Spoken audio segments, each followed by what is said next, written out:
Some people are tired, not physically, but emotionally, spiritually, mentally. And the strange part is, most people around them have no idea. Because they still smile, still help, still show up, still say, "I'm okay." But inside, they are exhausted from carrying everybody else's expectations. There are people who spend their whole lives trying not to disappoint others, trying to keep everyone happy, trying to be accepted everywhere. Slowly, without realizing it, they lose themselves. That's the dangerous thing about people-pleasing. It rarely looks destructive at first. In fact, it often looks kind, helpful, generous, selfless. But underneath that behavior, there is often fear. Fear of rejection, fear of conflict, fear of abandonment, fear of not being enough. I remember there was one of my friends back when we were studying in Spain. I won't mention her name, but she was one of the kindest people I knew. The problem was, she could never say no. If someone needed help, she said yes. If somebody wanted her time, she gave it. If people disrespected her boundaries, she stayed quiet just to avoid conflict. From the outside, she looked fine, but slowly you could see the exhaustion growing inside her. One evening, we were sitting outside the university library, and she said something I never forgot. She said, "I feel like I'm living for everybody except myself." That sentence stayed in my mind for years, because honestly, that's what people-pleasing does. It slowly disconnects people from themselves. Galatians 1:10 says, "Am I now trying to win the approval of human beings or of God?" That question is powerful because many people claim to follow God while secretly being controlled by human approval. Social media made this even worse. Now people measure their worth through likes, attention, validation, and applause. Jim Carrey once said, "I think everybody should get rich and famous and do everything they ever dreamed of, so they can see that it's not the answer." That quote is deeper than people realize, because many humans spend their lives chasing approval, believing acceptance will finally heal their insecurities. But approval addiction never ends.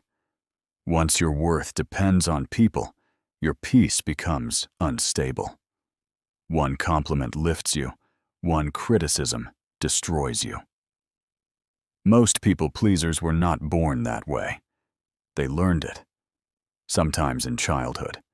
A child grows up constantly trying to avoid conflict, trying to earn love, trying to make everyone around them happy. Maybe they only received attention when they performed well or behaved perfectly. Slowly, they learned something dangerous.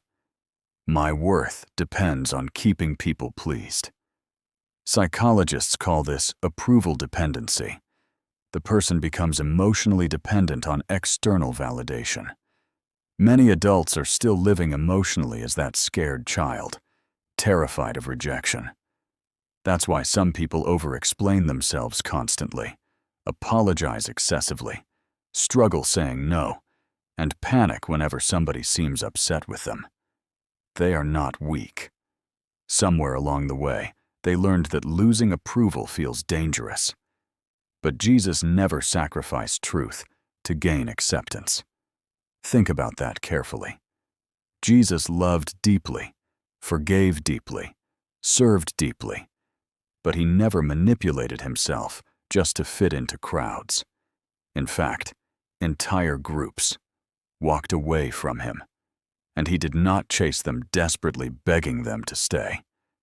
There's an old idea mentioned in books like The Go-Getter that many people spend their lives chasing applause because deep down they fear rejection more than failure itself. Honestly, that's powerful because some people are not working hard to succeed. They are working hard to feel accepted, and eventually that pressure becomes exhausting. King Saul lost his kingdom partly because he feared people more than God. In 1 Samuel 15, he admitted, "I was afraid of the men, and so I gave in to them." That sentence destroys many destinies today. I gave in. Because pressure is powerful. Humans naturally want acceptance, but when acceptance becomes more important than obedience, purpose begins dying quietly. I once heard a pastor say something that deeply disturbed me. He said, "Some people are so addicted to being needed that they confuse exhaustion with purpose." Think about that carefully. There are people who feel guilty resting, guilty saying no, guilty protecting their peace. Why? Because their identity became connected to pleasing others. A man I once met during a church conference told me he spent years studying a career he hated because his family expected it from him. He said every morning he woke up feeling empty, but he kept going because disappointing people terrified him. Years later, he admitted something heartbreaking. He said, "I became successful in everybody else's eyes while becoming a stranger to myself." That's the danger of living for approval instead of truth. People pleasers also tend to attract manipulators. That's one of the saddest realities. Manipulative people love weak boundaries. They love people who cannot say no to, who fear conflict, who constantly overgive. Slowly, the relationship becomes emotionally one-sided. The people pleaser keeps sacrificing, keeps adjusting, keeps shrinking themselves, while the other person keeps taking. The moment boundaries appear, the manipulator suddenly becomes offended. There was another friend I knew years ago who stayed in a relationship that drained her emotionally. Every time she tried to express her feelings, the man made her feel guilty for speaking up. Slowly, she stopped expressing herself entirely just to keep peace. But that wasn't peace. It was emotional fear disguised as love. Healthy love does not require constant self-betrayal. Even in the Bible, we see manipulation repeatedly. Delilah manipulated Samson emotionally. Jezebel manipulated Ahab. The Pharisees manipulated through guilt and public pressure. Manipulation is ancient. And sadly, many kind-hearted people mistake manipulation for love because they fear losing connection. Jesus himself was rejected. Think about that. The perfect Son of God was criticized, mocked, misunderstood, abandoned. So why are humans shocked when everybody doesn't approve of them? Trying to make everybody like you is one of the fastest ways to lose authenticity. Carl Jung once said, "The privilege of a lifetime is to become who you truly are." But becoming your true self requires courage, because authenticity naturally creates separation. Some people preferred the version of you that never said no, never challenged anything, never created boundaries. But growth changes relationships. Healthier people become harder to control. That's why some people become uncomfortable when you begin healing. One of the most peaceful moments in life is when you stop constantly trying to prove yourself. No more pretending, no more performing, no more exhausting yourself, trying to be accepted everywhere. Just peace. Mature people eventually realize not everybody has to understand them, approve of them, or stay in their lives forever. I remember reading something years ago that said, "Care about what people think, and you will always be their prisoner." That line is painfully true. Many people are emotionally imprisoned by opinions.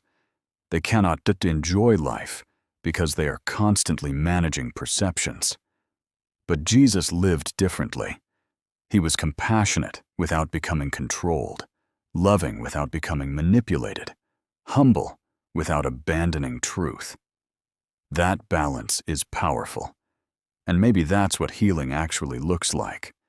Not becoming cold or selfish, but becoming emotionally healthy enough to say no when necessary, truth when necessary, boundaries when necessary. So if you've been emotionally exhausted lately, maybe this is why. Maybe you've spent too much time carrying expectations God never asked you to carry. Trying to save everybody, please everybody, keep everybody happy, while your own soul slowly became neglected.